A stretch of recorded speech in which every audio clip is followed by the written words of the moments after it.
ഭാര്യയുടെ അടുത്ത ബന്ധുവായിട്ടുള്ള യുവതി.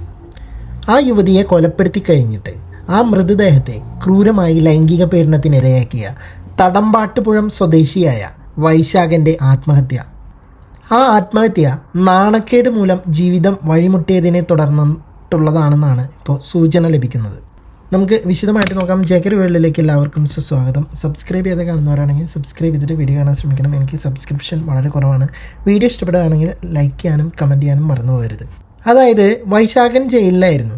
അപ്പോൾ ജയിലിൽ നിന്ന് ഇറങ്ങിയാലും വൈശാഖൻ ജീവിച്ചിരിക്കാൻ സാധ്യതയില്ലെന്നാണ് ഇപ്പോൾ പോലീസിൽ അടുപ്പമുള്ളവരും പോലീസും ഒക്കെ വിലയിരുത്തുന്നത്. സംഭവം പാലത്ത് സ്വദേശിനിയായ 26-കാരിയുടെ മരണം കൊലപാതകമാണെന്ന് തിരിച്ചറിയുന്നതിൽ നിർണായകമായത് CCTV ദൃശ്യങ്ങളാണ്. വിശദമായിട്ട് നോക്കുകയാണെങ്കിൽ ഭാര്യയുടെ അടുത്ത ബന്ധുവായതിനാൽ ഈ 16 വയസ്സ് മുതലേ ഈ പെൺകുട്ടി വൈശാഖിൻ്റെ വീട്ടിൽ ബന്ധപ്പെട്ടിട്ടുണ്ടായിരുന്നു. തൻ്റെ വീട്ടിൽ വെച്ചാണ് വൈശാഖൻ ഈ പെൺകുട്ടിയെ പലതവണ പീഡിപ്പിച്ചിട്ടുള്ളത്. അവിടെ വെച്ച് തന്നെ വൈശാഖൻ ആ പെൺകുട്ടിയുടെ ജീവിതം അവസാനിപ്പിക്കുകയും ചെയ്തിരുന്നു. അതായത് വർഷങ്ങളായുള്ള പ്രണയം മൂലം യുവതി വിവാഹത്തിന് വൈശാഖിനെ നിർബന്ധിച്ചതോടെയാണ് കൊലപ്പെടുത്താൻ തീരുമാനിച്ചത്. അതായത് ഈ പെൺകുട്ടിയോട് ഒരുമിച്ച് ആത്മഹത്യ ചെയ്യാമെന്ന് ധരിപ്പിച്ചിട്ട് സ്റ്റൂളിൽ കയറ്റി നിർത്തി കഴുത്തിൽ കുരുക്കിട്ട ശേഷം വൈശാഖൻ സ്റ്റൂൾ തട്ടിമാറ്റുകയായിരുന്നു.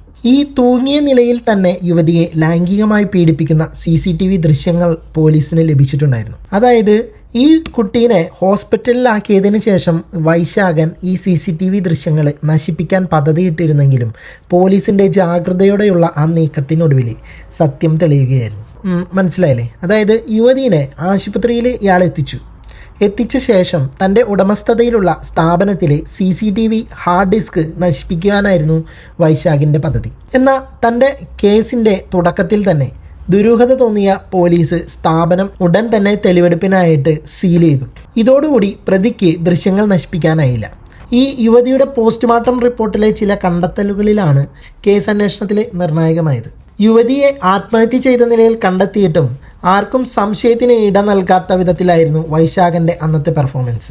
ഇവർ തമ്മിലുള്ള ബന്ധത്തിലെ നാട്ടുകാർക്ക് സംശയമുള്ളതിനാൽ പ്രതിയോടുള്ള വൈരാഗ്യത്താൽ യുവതി വൈശാഖിൻ്റെ ജോലി സ്ഥലത്തെ ആത്മഹത്യ ചെയ്തു എന്നായിരുന്നു നാട്ടുകാരുടെ സംശയം. പ്രായപൂർത്തിയാകുന്നതിന് മുമ്പ് തന്നെ യുവതിയുമായിട്ട് ലൈംഗിക ബന്ധം പുലർത്തിയതിന് വൈശാഖിനെതിരെ പോക്സോ കേസും എടുത്തിട്ടുണ്ടായിരുന്നു. മാത്രവുമല്ല കെട്ടഴിച്ച് നിലത്ത് കിടത്തിയ മൃതദേഹത്തിനോടും എന്തിനിത്രമാത്രം ലൈംഗിക ക്രൂരത എന്ന ചോദ്യം അവശേഷിച്ച് നിൽക്കുകയാണ്. ഇത് പ്രതികാരമോ പകപോക്കലോ ആയിരുന്നില്ലെന്നാണ് ചോദ്യം ചെയ്യലിൽ പ്രതി പോലീസിനോട് സമ്മതിച്ചത്. വേറെ എന്താണ്? പ്രണയമാണോ?